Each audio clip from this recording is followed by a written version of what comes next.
Today we're looking at 3.3 day 2. Yesterday we built our unit circle.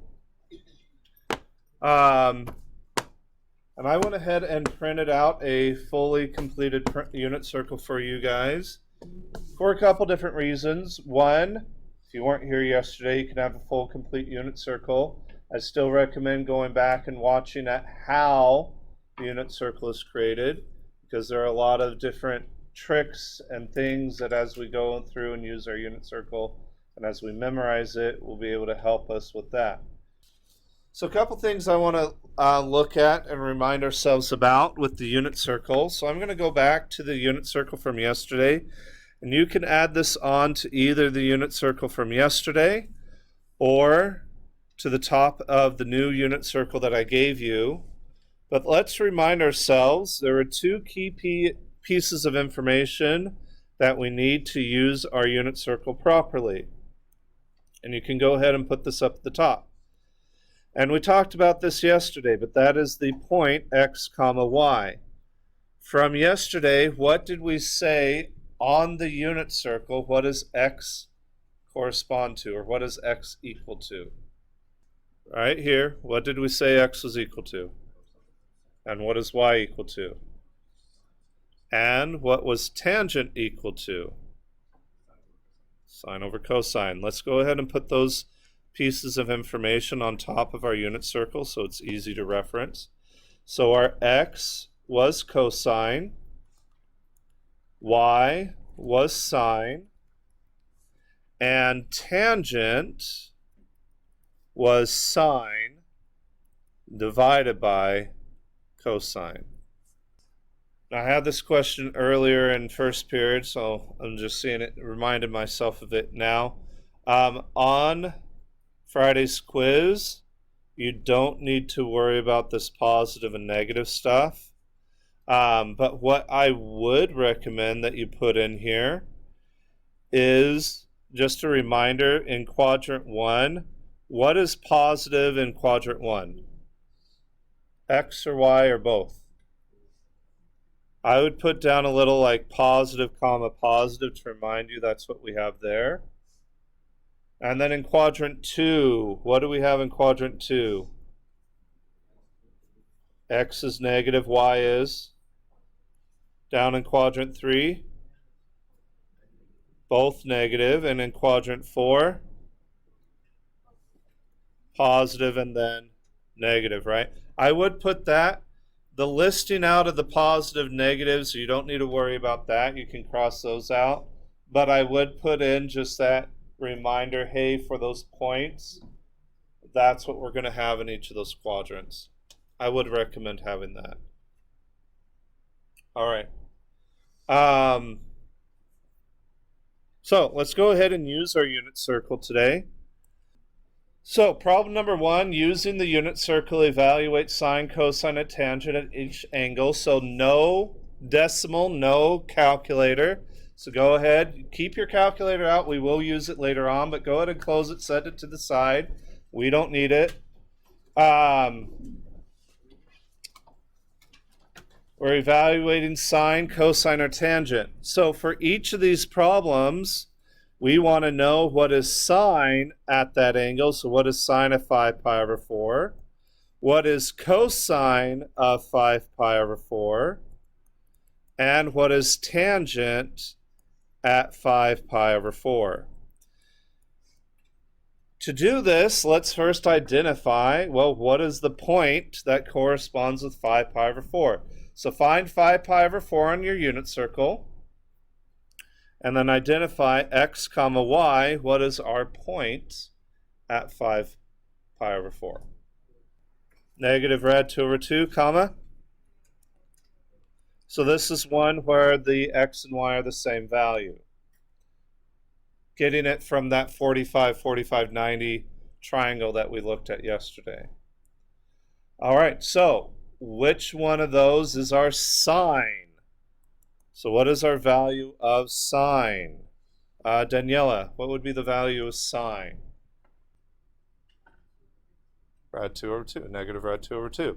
Now, these happen to be the same thing, But we want to make sure we understand that this is from that y value, right? Okay. What is cosine at 5 pi over 4? Tyler, what would be cosine? The x value, right? That's the y value. That one's the x value. Okay, tangent. What was the formula we said that we would use to find tangent? Nathan, what did we say we would use to find tangent? So we're going to do sine divided by cosine. And Nathan, what did we just say was our sine value? And our cosine? And if I divide something by itself, what is that equal to? Negative divided by negative, that is equal to positive 1. So tangent is positive 1 at 5 pi over 4 because sine and cosine are exactly the same thing. Both sine and cosine have the same exact value at 5 pi over 4. They're both negative rad 2 over 2. And when we divide them, we get 1. Okay? So this is the way that we can go through and find our sine, cosine, and tangent at each angle within our unit circle. Sine is the y value, cosine is the x value, and tangent is our sine divided by the cosine. So I want you to go ahead and try B, please. We're now at theta equals pi over 2. Theta equals pi over 2. First off, let's get our point. Brandon, what is the point that corresponds with pi over 2? Okay. So then we want sine at pi over 2, cosine at pi over 2, and tangent at pi over 2. Now pay attention that the angle pi over 2 is what is inside our trig function. So it's sine of, this is a function, and it's equal to its value. Dean, what is sine at pi over 2? Cosine? And tangent? Very good. So that would be sine divided by cosine, which is 1 over 0. And can we divide by 0, guys? So we say this is undefined. So tangent is undefined at 90 degrees, or pi over 2, which is actually very important because when we get into graphing tangent later on, we're going to see since tangent is undefined at pi over 2, it ends up having a vertical asymptote at pi over 2, and everywhere else it's undefined. Tangent is going to be undefined anytime cosine is equal to 0, which happens a lot. So, all right, go ahead and try C and D, please. Try C and D. All right, let's go ahead and check in with C. Ava, can you walk me through C, please? Cosine was 1, 10, you said was equal to 0. Why? Good. So this is the difference between this one and the one we just did. Remember, 1 divided by 0 we can't do, but 0 divided by 1 we can. So we can't divide by 0, but we can divide 0 by something. Except 0. We can't divide 0 by 0. That still doesn't work. Okay? So that's again because our point, corresponding point, was 1, 0. All right. Any questions on C? Okay. Let's look at D. Zach, can you walk me through D, please? So the point you said was 1/2, what?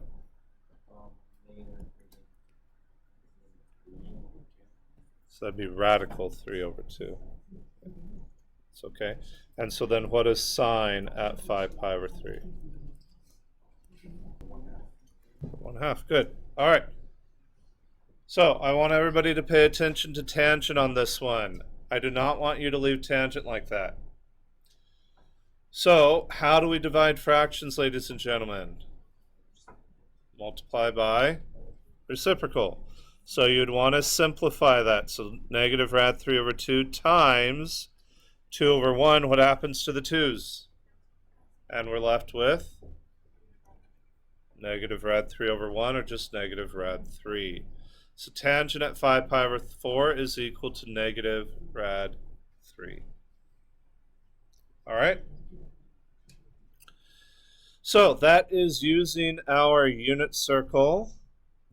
We're going to go ahead and do some evaluating with our radians using a calculator. So go ahead and pull out your calculator. So we have 2 degrees or 2 angles there in problem 2.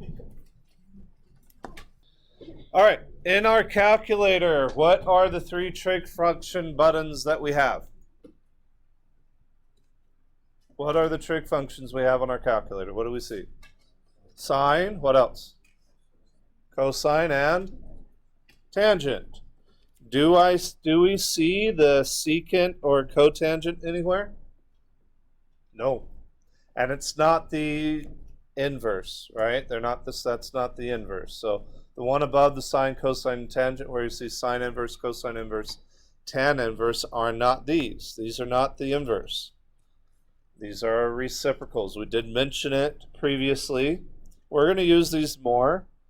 But here we have 3 different reciprocal trig functions. We have CSC, which is our cosecant, CEC, which is our secant, and are those SEC? I don't know what I said. Anyways, COT, which is our cotangent, and they are reciprocals to sine, cosine, and tangent.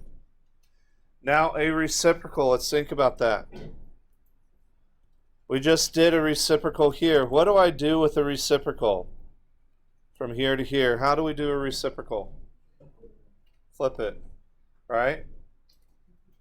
If it's a whole number, I put it over 1, and then I could flip. So like 2 is 2 over 1, which its reciprocal is 1 over 2. So that's kind of what we do here. CSC, cosecant, is the reciprocal to sine. So CSC is equal to 1 over sine of theta. So then what is secant equal to?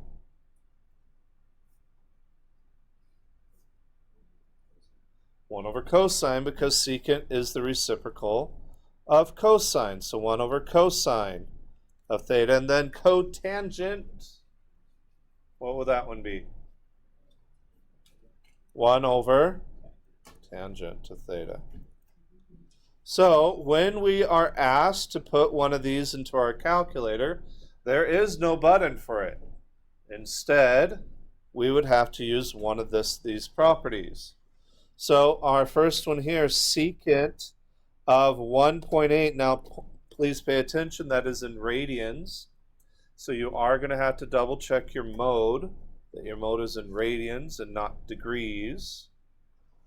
So secant of 1.8 would be equal to 1 divided by what? 1 divided by what? Cosine of 1.8. That you should be able to put in your calculator. So go ahead and put in your calculator, see what you get, and then try inputting cotangent of 123.5 degrees. B is in degrees. So again, double check your mode. For secant of 1.8, Ellie, what did you get for that? 0, 1? Okay. That sounds right to me, I believe. Does everybody agree with that? In radians, right? If you had something different, it's probably because you're in degrees. All right, cotangent. See. Jathan, what would I do to find my cotangent value? And what did you get for that? 661. There we go. Do we agree with that now? Being in degrees? Okay. So again, pay attention. Are you dealing with degrees or radians?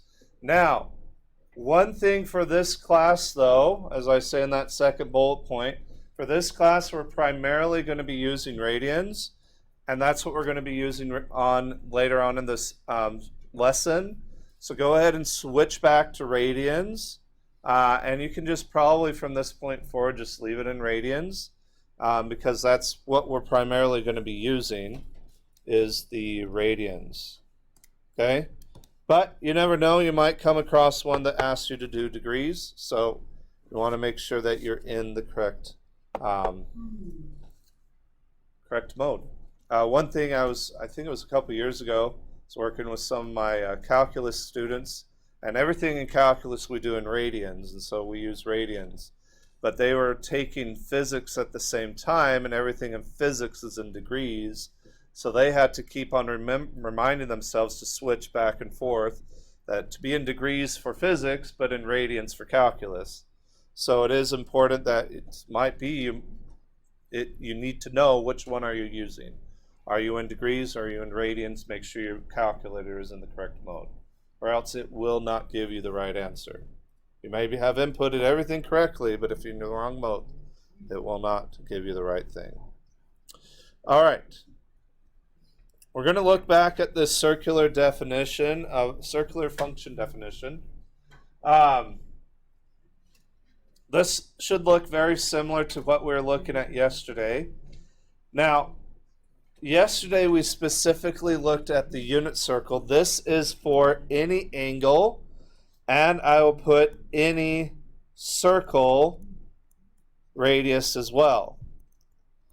Not just our unit circle, but for anything. If our radius is equal to 5, equal to 42, equal to whatever, this is what we'll have.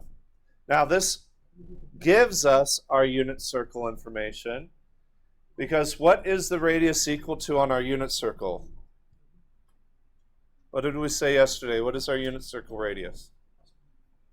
What is it equal to? Oh, let's look back. So yesterday, what was our definition of the unit circle? It was a radius of 1. So if we have a radius of 1, then all of this gives us our unit circle stuff. Because what is, if our radius, r, is equal to 1, what is y divided by 1? 1. Right? Or not 1. Y. Confusing myself. So sine is equal to y on the unit circle. X divided by 1 would be x. Cosine is equal to x on the unit circle. But not anywhere else. We have to divide it by r, because that's, as we saw yesterday, our opposite divided by hypotenuse, or r, y divided by r. But this gives us an important characteristic that we will be using on the next page. On each of these, starting with sine, I want us to solve for y. What would I need to do to get y by itself on this equation? Multiply, not necessarily the whole reciprocal, but I do want to multiply it by something. By the r over 1, or r, right? If I multiply by r, what happens to my r's on the right side? And what am I left with? Y. But what is y equal to for any circle, not just the unit circle? R times sine theta. Okay? Which again holds true for the unit circle, because radius on the unit circle is equal to 1, and y is equal to sine on the unit circle. Because 1 times sine would be sine if the radius is equal to 1. So it still holds true. But this way we have a formula for not just the unit circle, but for every circle that we have. So let's do the same thing down here. What am I going to multiply to this one, both sides? To get x by itself. R again. So for any circle, what is x equal to? R times cosine theta. And tangent is still sine over cosine. That's going to be true for anything. But y for any circle is r sine theta and x is r cosine theta, which means I can put that in a point, which I have right here. So for any circle, x is going to be r cosine theta. For any circle, y is r sine theta. And again, that still holds true for our unit circle because the radius is equal to 1. If I plug in 1 there, 1 times cosine, 1 times sine, I get x comma y is cosine comma sine for a radius equal to 1, which is our unit circle. But we're going to go ahead and use this on the next page. Let's go ahead and turn the page. What we're going to be doing here, and we're going to start by doing it without using a calculator. If we're not using a calculator, that means we're going to use the unit circle.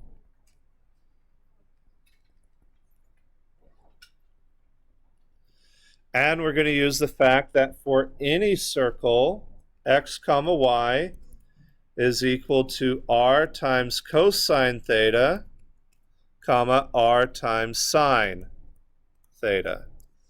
And that will be true for any point on any circle. So what this problem is asking us to do is to find that x comma y. What is the point? So what we're given is an angle and a radius. So to visualize that, you don't have to draw this, but say I have a circle whose radius is equal to 6. So my radius is equal to 6, not 1. And I go over to 5 pi over 6, which 5 pi over 6 is right here. So that angle is 5 pi over 6. So what I want to know is, what is this point? And that's what we're going to find out. That's visually what we're doing. Now, I can't just pull the point from the unit circle because the unit circle is a radius of 1, not a radius of 6. So instead, we're going to be using that up there. So x comma y is equal to r cosine theta, comma r sine theta. What is the radius that we have for this problem? 6. Cosine, and what is our angle? 5 pi over 6. And then we have 6 times sine of 5 pi over 6.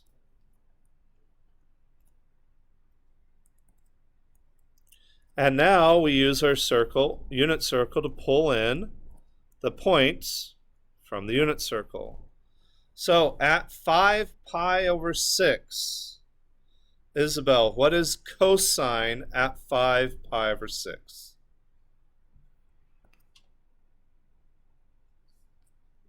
Negative rad 3 over 2. Good. So that is going to be 6 times negative rad 3 over 2. And then, Isabel, what is sine at 5 pi over 6? 1/2. So that would give me 6 times 1/2.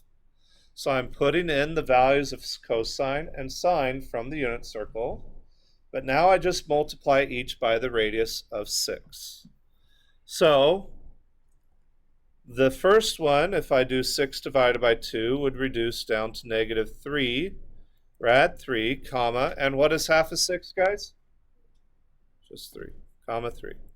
And that would be the point on the circle with a radius of 6 at the angle 5 pi over 6. And using the fact that for any angle, we can do radius times cosine, radius times sine. All right, I want you to go ahead and try B, please. Go ahead and try B. Find the point for that one, please. Let's go ahead and check in on this. Damien, x comma y, what would be our setup? Not our final answer, but our setup. Not 1/2 cosine of, what is the angle?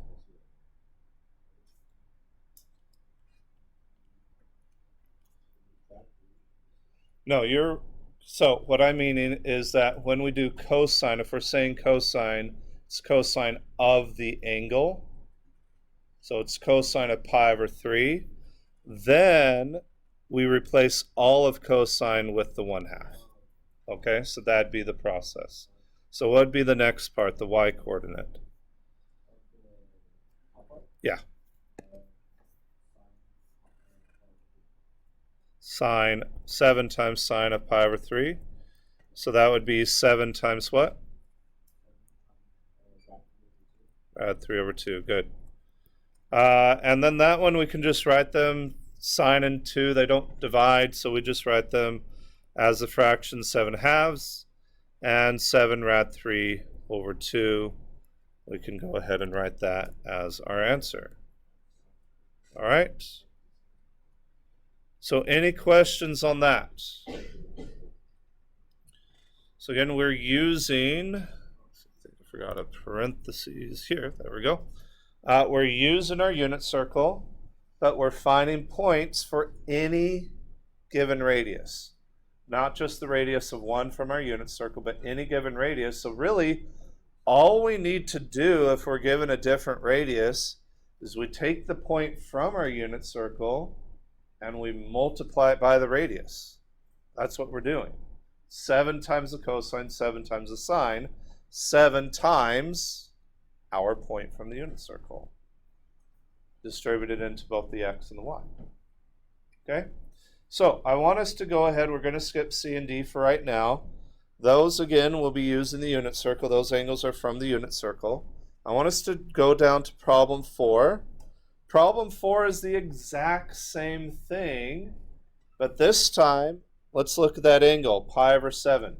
Can you find pi over 7 on your unit circle? It's not there, right? But that's still a valid angle in radians. We can do pi over 7. That just means our half circle pi would be cut into 7 equal parts. So it's a little bit smaller than pi over 6, or 30 degrees. Might be around, I don't know, 24 degrees or something. We'd have to actually do the conversion to find out what the degrees are. But it's still a valid angle. We just don't have it on our unit circle. So instead, when we have an angle that's not on our unit circle, we can go ahead and use a calculator. So let's go ahead. The setup will be the same. So let's set that up first. So x comma y. What would be our setup? Aaron, what would be our setup with that information? Cosine of?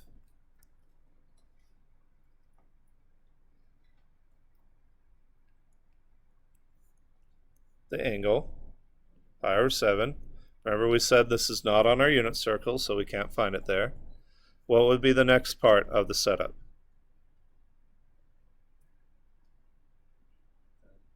Times of pi over 7. And this is what we'd enter into our calculator. Now you can do it individually. You can do cosine of pi over 7, then times it by 10. Or with our graphing calculators, we can put it all in, right?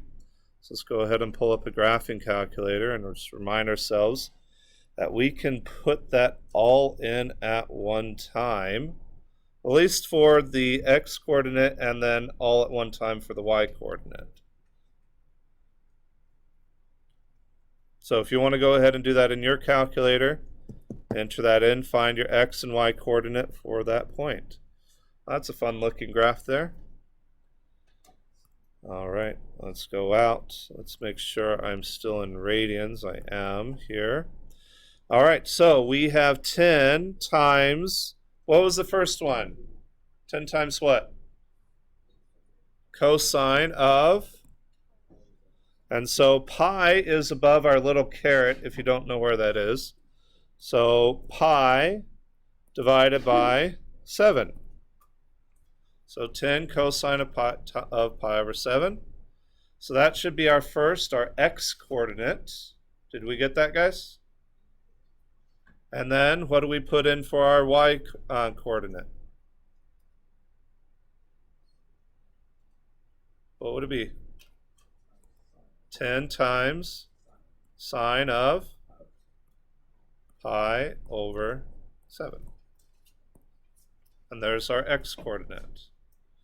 So we should have 9.009, or 10 maybe if we round up, comma 4.339.